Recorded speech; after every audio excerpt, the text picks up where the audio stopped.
Hi everyone, welcome to my channel. My name's Laura and today I wanted to share with you some tips on how to live more frugally.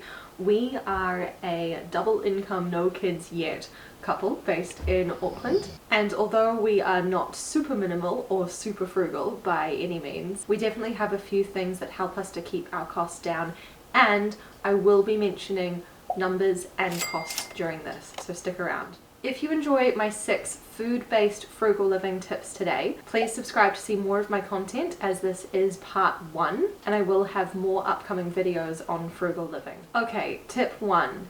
Use textured vegetable protein. TVP is an inexpensive protein source derived from soy. It usually comes as dry granules, so when rehydrated it has a similar texture to mince. It doesn't have a flavor of its own, but it takes on any flavors that you add to it.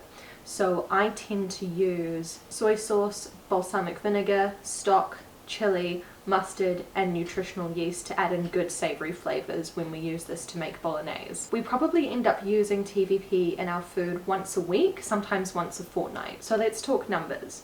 The warehouse grocery has 300 grams for $3. So for a quarter cup dry serving, which is 17 cents, you get 9 grams of protein. Tip number 2 is to make your own stock.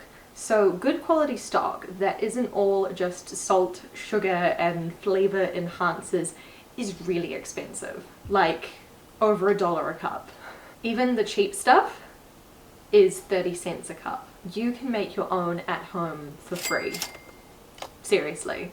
You take vegetable peels like onion skins, garlic skins, onion butts, old rubbery carrots that you lost in the veggie drawer, and you keep these in a bag in the freezer until you have a decent amount. Then you just chuck them in a pot with some water, cook them down for 20 or 30 minutes, strain it, and you have some awesome high quality veggie stock. If you eat meat, you can also save the bones from either cooked or uncooked meat. Just keep this in a bag in the freezer as well, and you'll just need to cook this for about 4 hours to get the flavors out of that. Add in any veggies that you have too, and you have awesome chicken and veggie stock or whatever it is. This is so good for you, so easy, and like I said, can be done for free. This is great for soups, curries, and a whole bunch of other dishes. Tip number 3 is to buy generic brands. And I know, we hate to hear it, and I held on to my branded pasta for a really long time, but I found that some generic brands are actually really good. Things that we buy generic brands of and have found little difference between these and the more expensive branded products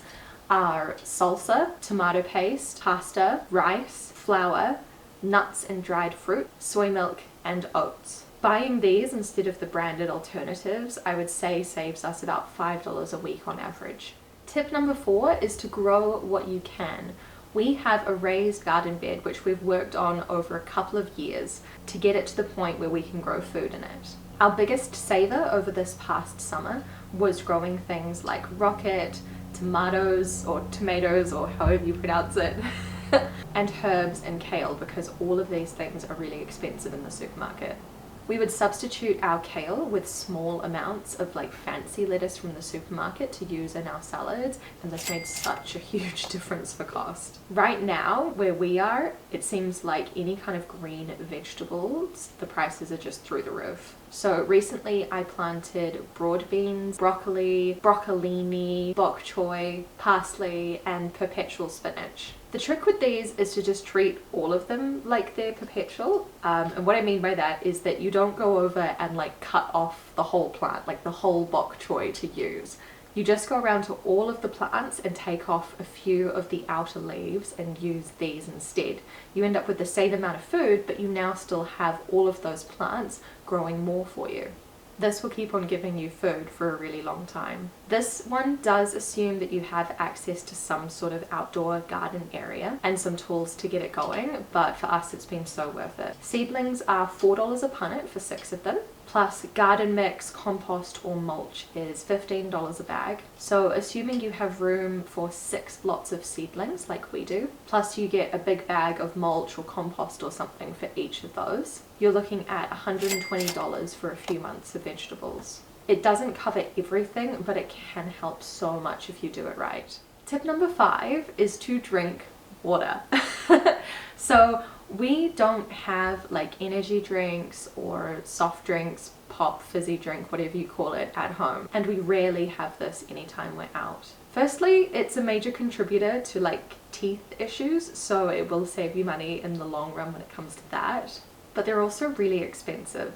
Water is basically free if you take it from the tap at home, and I always have my refillable water bottle with me. You would have seen it in some of my other videos. This means that I also don't have to buy water when I'm out and about.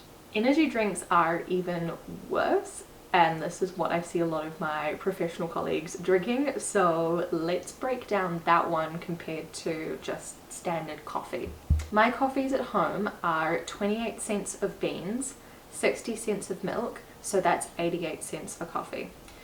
Plus the cost of the machine, assuming it's over 3 years. Using it for 2 coffees a day, that's an extra 14 cents. So the cost of the coffee consumables plus the usage of the machine works out to $1.02 per coffee.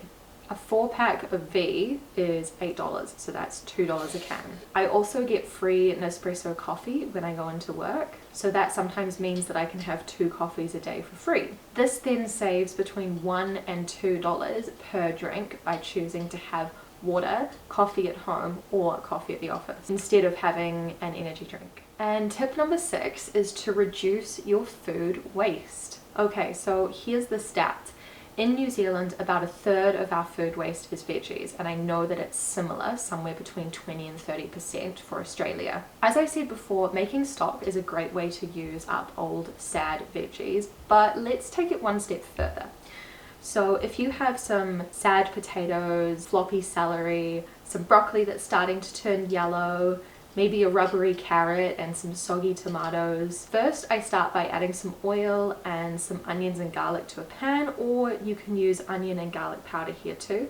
Then add all your sad veggies cut up small, cook them down for a bit, and then chuck in a few herbs and spices. You can go like Italian herbs, you can do curry powder, you can just do turmeric if you like everything nice and yellow and good for you. And then grab that good veggie stock. Maybe you've got half a tin of coconut cream you otherwise weren't going to use.